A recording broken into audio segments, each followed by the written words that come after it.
M. Fletcher Brown with another artist video blog, Kicks96country.com. Our guest today, all the way from Nashville, Tennessee, by way of the great state of North Carolina. Please welcome Landon Parker. How are you, man? I'm good. All right. So I want to talk real quick about first time that I ever went to North Carolina. It was a week ago. A week ago? Yeah, I'm 50 years old. Never been to the great state of North Wow. Carolina. Never been to South Carolina either, but you're next, SC.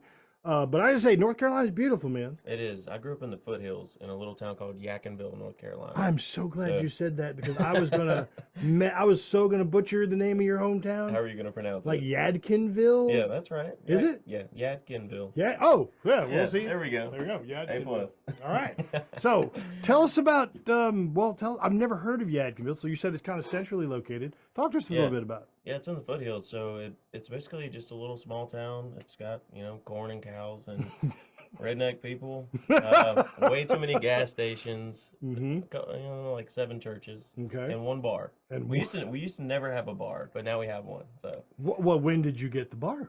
4 or 5 years ago. Really? Yeah. You're kidding. We were Dry County for a long time. Wow, I bet there's a lot of happy Yadkinvillians. Yeah, we got a liquor store, and now they sell wine at the grocery store. It was wow. A lot of back at the bars. Well, now. congratulations, Yadkinville. Welcome, welcome. I'll buy you a beer. So, all right. Well, you moved to Nashville when you were like about 18. Yeah. All right. So, what is now going from? And I'm not saying it's like, well, you come from this little small town. You ain't never been to a big city. That's what I'm saying. Yeah. I'm just saying it's like, but growing up there and moving to Nashville and living there as long as you have, writing songs and working as a musician, was there like just like this huge gap in like your understanding of lifestyles or from being in a small town to a city? big Oh city, yeah. okay. Honestly, when I moved to Nashville, I didn't really like it because I came from a small town, and so I was just like, I just don't know how I feel about the city living. There's so many cars, and I just had to get used to it because we had to drive 20 minutes to town to 10 minutes to town or whatever, and it's just something you had to really get used to. But as far as the songwriting and stuff, I actually go back to my little small town, and I brought that to the big city, so it's kind of like, well, Nashville used to be a small town for all intents and purposes. Yeah. I mean, as cities with its reputation go, I would say up until about 20-ish years or so ago is when it really, actually maybe less than that. I think it really started to boom about the time that the TV show Nashville started getting big. Is when suddenly everybody wanted to move to Nashville. Yeah. It used to just be where everybody had their bridal parties, their bridal showers, Yeah. bachelorette parties and things like that. When I moved there, I thought the traffic was bad, but now it's 10,000 times worse. Oh, it's awful. I'll take it 10 years ago. Nashville, I love you, but come on, we got to do something about the traffic. All right, so did you started playing music growing up in North Carolina, and you moved to Nashville, and where did the songwriting and the musicianship come from? I mean, was it a family thing, or did you just one day pick up a guitar and say, I want to do this? No, my dad got me a guitar for my birthday, my 16th birthday. So I just kind of fiddled around with it. He and my brother taught me how to play. I don't think my dad thought I was going to continue on, but I basically just hunkered down in my room, watched YouTube covers, and I was like, man, I just really love singing, and I don't really know what I want to do, but I uploaded some covers to YouTube, and people were just like, dude, you're really good. Like, you should continue on. And that kind of gave me the confidence to be a country music singer. I thought I would be in the medical field. And really? Yeah. So what you're saying is you gave up a lucrative career to become it's being a musician has more job security. Does it? Oh my goodness. Oh, what world did I move into? All right, so your dad gave you a guitar. He and your brother taught you how to play. Were they playing and singing? I mean, what did you grow up listening to? Were you grow up listening to country, rock, what? A little bit of everything: rap, rock, country, mainly country music. But I had a bunch of influences. Me and my brother would go around listening to like Avenged Sevenfold, Brooks and Dunn.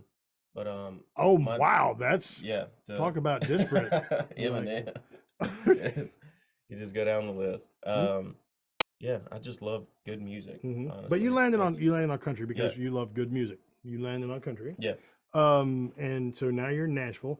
So the songwriting in Nashville, are you doing that mostly solo? Are you recording what you write, or are you also shopping songs for like from other songwriters, or how's your process?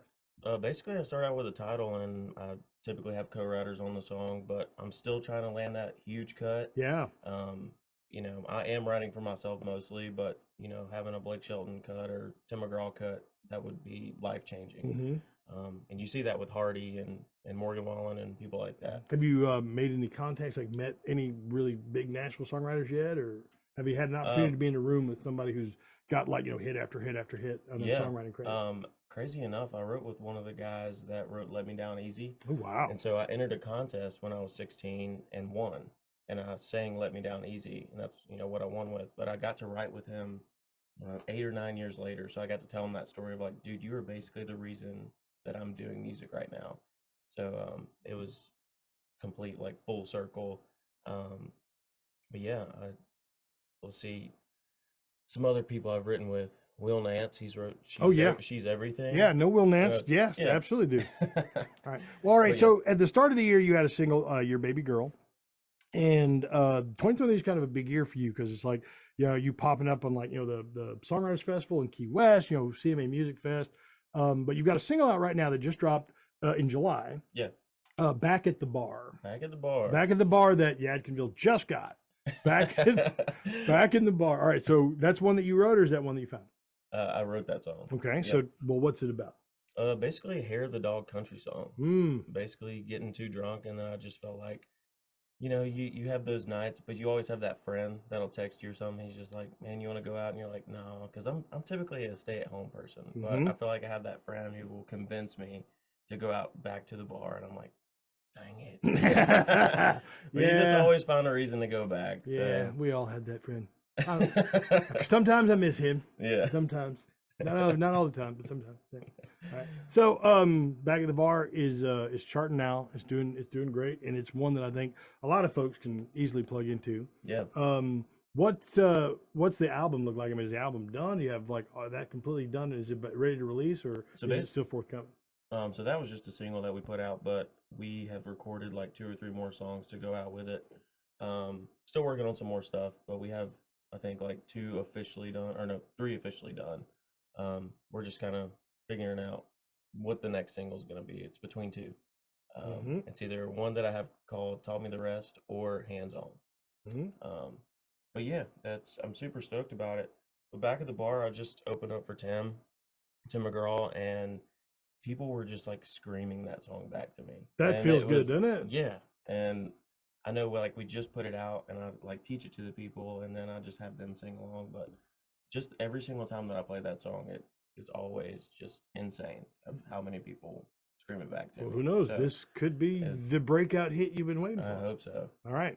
If somebody out there is hearing all this and they're thinking, man, I got to know everything I can about this Landon Parker dude, where do they find you on the internet? You can find me at LandonParkerMusic.com, or you can find me on Instagram, TikTok, Facebook, Threads now. We got X, not Twitter anymore. X, Twitter. Whatever you want to call it. But yeah.